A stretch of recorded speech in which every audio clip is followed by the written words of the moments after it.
a definition of site-based management. That is more or less where more of your authority is passed on to the school itself. And here in Pike County, we have one school starting the site-based management program this year, and that school is located at Lookout Elementary School. Those teachers, it was their option to vote where they wanted to accept it this year or not, and they chose to accept site-based management. And what that will consist of is a group of teachers and parents and principals from that school basically making decisions that affect the school and the students going there.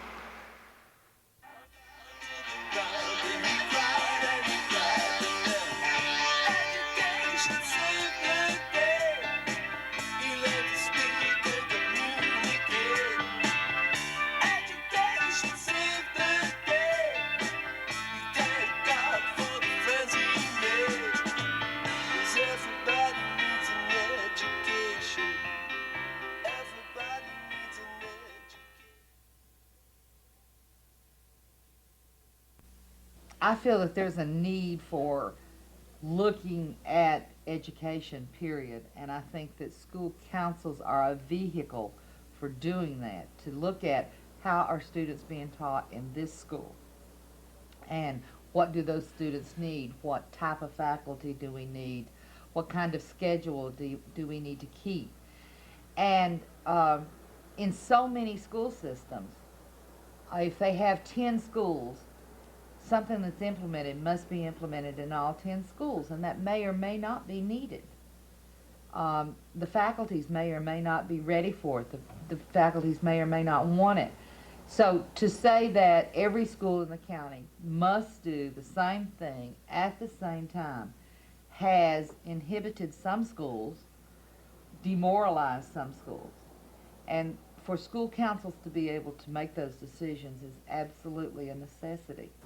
Site-based management will allow the students the opportunity to explore and learn more of the things that it is felt that the student and the community feels that they need to learn, whether it be local issues or community issues, rather than maybe things on an international level that has been stressed in the past.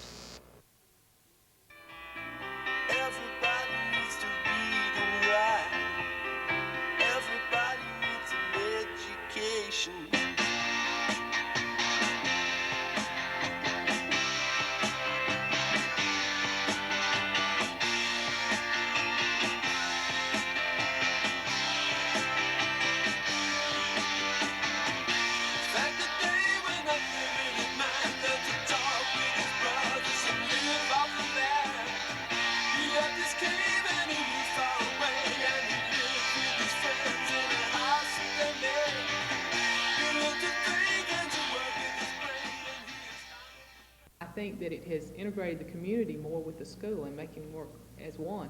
Back when we had the one-room schoolhouses, the teacher worked very closely with parents and included parents on, things. Now, in our society now, it's so diverse. We have parents working and people who don't really have the time to get involved, and they tend to not ask a lot of questions as long as their children don't seem to be having a lot of problems. But with school-based decision-making, it puts some of the responsibility on parents to get involved and to make some decisions on what's going on. Because if you're never asked to be involved, then when the mistakes are made, you can't really be held accountable or responsible for what's been done. But in this case, you can. Taking the high school in particular, like in education, maybe have more say-so in what classes they teach. I enjoy media class, which I had last year, and so have more classes like that, have more say-so in that and stuff like that. I think that input from the parents would be a vital thing in determining, because now we parents know our children pretty well too, and the teacher doesn't always catch everything, and I think it's a good working thing between the two of them, between the parents as well as the instructor. I definitely think that students should be more involved in their education, and I think that site-based is a good way to let them speak up and have, it's early in the establishment of the site-based council, and so not a lot of people know about it, but I think that the more they become aware, the better that it will be.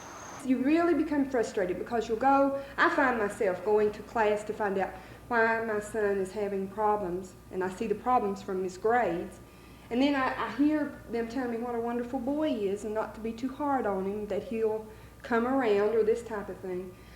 So I think it's really good for a parent to try to see things as unbiased as possible. Too many times teachers have not had that feeling that they were a part of a team, that was a mutually cooperative endeavor. Too many times parents have only been called to school or been asked to come to school when there was a problem with their child. In this situation, we're going to ask them to take a rather proactive rather than reactive role, where they come in and are actually advised of some general kinds of problems and needs of the school, and parental input will be sought before some of these difficulties mushroom, rather than to find themselves being called in as a result of some sort of mishap involving their own particular child. Parents in the community will have a voice in making the decisions that need to be made about that school system. They also will have a voice in the management of the finances of the school, in every aspect of it. And I guess that their principal role as a parent, as a community member, is to be a mirror that reflects the needs of that particular community back to that school council. And, people talk about school-based decision-making as though it's something new. It's something the industry's been doing for years. This is not something that some legislators thought of, or even educators thought of. This is something that the business community thought of, on how to eliminate bureaucracy within an establishment, and how to get the decision-making down at the level in which the people who are involved in decisions are making the decisions, rather than having some higher up, and kind of eliminating middle management.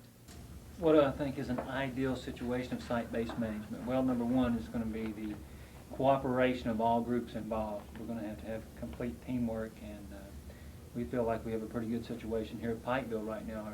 A lot of administrators, possibly in Eastern Kentucky, will not be real receptive to site-based management, but our administrative staff here has been extremely welcome to the idea, and so far the teacher participation and community participation has been good. So a total teamwork, total team concept of the site-based management will be the entire key to it. All eyes are on Kentucky right now, not because of what's in the package, but how we implement that package. Are we successful?